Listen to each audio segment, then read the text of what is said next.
Assalamualaikum warahmatullahi wabarakatuh. Bertemu lagi dengan Bu Ria. Bagaimana kabar kalian hari ini? Mudah-mudahan dalam keadaan sehat dan tetap semangat. Kali ini Ibu akan membahas soal teori yang sudah diberikan pada penilaian harian fluida statik yang pekan ini sudah kalian laksanakan. Kita langsung saja pada soal yang pertama. Fluida adalah, ini terkait dengan definisi fluida. Fluida adalah zat alir. Jadi untuk dapat mengalir jika terdapat perbedaan tinggi permukaan. Jadi jawabannya yang D. Lalu nomor 2, ada 4 pernyataan. Kalian dipinta untuk mencari mana yang benar terkait hukum Pascal.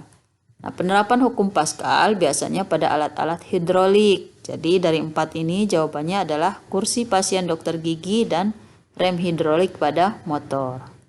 Soal selanjutnya, ini juga ada 4 pernyataan. Kalian diminta mencari mana penerapan hukum Archimedes. Penerapan hukum Archimedes pada alat-alat hidrometer, kapal laut, kapal selam, jembatan ponton, galangan kapal, dan balon udara. Jadi jawabannya jelas, balon udara dan kapal selam. Nomor 4, kapal selam dapat melayang. Oke, kita bahas dulu konsep melayang. Ketika melayang, semua benda tercelup ke dalam fluida.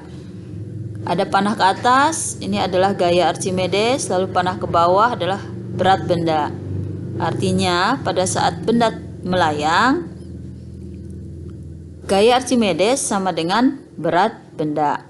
Dan massa jenis benda sama dengan massa jenis fluida. Jadi nomor 4 jawabannya adalah yang C. Berat kapal sama dengan gaya Archimedes. Soal selanjutnya nomor 5, ini konsep terapung. Kapal laut dapat terapung karena, kita bahas dulu seperti ini ya. Untuk benda terapung, sebagian volume di atas, sebagian lagi volumenya tercelup.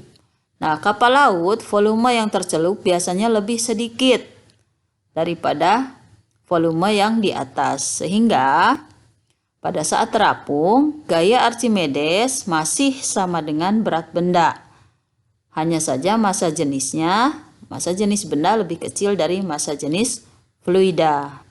Nah, dari 5 pilihan jawaban, yang benar adalah yang C. Berat kapal sama dengan gaya Archimedes. Lalu nomor 6, ini masih tentang gaya Archimedes. Nih perumusannya kita coba. F sama dengan rho G V. Nah, dari sini bisa terlihat bahwa gaya Archimedes yang bekerja pada sebuah benda sebanding dengan rho massa jenis dan volume benda. Jadinya yang volume dan massa jenis zat cair. Selanjutnya nomor 7. Kapilaritas. Nah, ini ada contoh kapilaritas yang bermanfaat dan yang merugikan, tapi yang ditanya adalah yang merugikan. Jawabannya jelas yang C, karena dapat merusak dinding rumah ketika air hujan masuk melalui pori-pori. Nomor 8, tekanan di dalam fluida yang tak bergerak atau fluida statik akibat adanya gaya gravitasi disebut dengan tekanan hidrostatik. Faktor yang mempengaruhi besar tekanan hidrostatik apa saja? Perumusan tekanan hidrostatik adalah P sama dengan rho GH. Sehingga di sini terlihat bahwa yang mempengaruhi besar hidrostatik, tekanan hidrostatik adalah massa jenis, lalu kedalaman zat cair. Sehingga jawabannya adalah yang C, massa jenis fluida dan kedalaman zat cair. Soal selanjutnya nomor 9. Serangga dapat berjalan pada permukaan air. Nah, ini juga jawabannya jelas karena adanya tegangan permukaan air.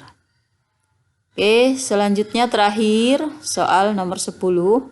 Besarnya gaya gesekan yang bekerja pada benda yang jatuh ke dalam oli bergantung pada, kita gunakan persamaan atau rumus pada viskositas gaya gesekan ya.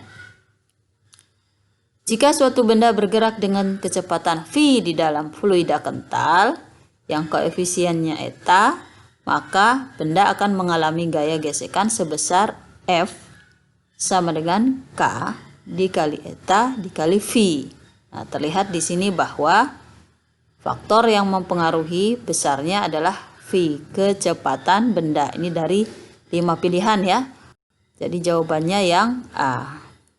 Oke, demikian yang dapat Ibu sampaikan. Mudah-mudahan bisa dipahami dan dapat bermanfaat untuk menambah pemahaman tentang konsep fluidastatik. Oke, jangan lupa like, comment, share, dan subscribe. Assalamualaikum warahmatullahi wabarakatuh.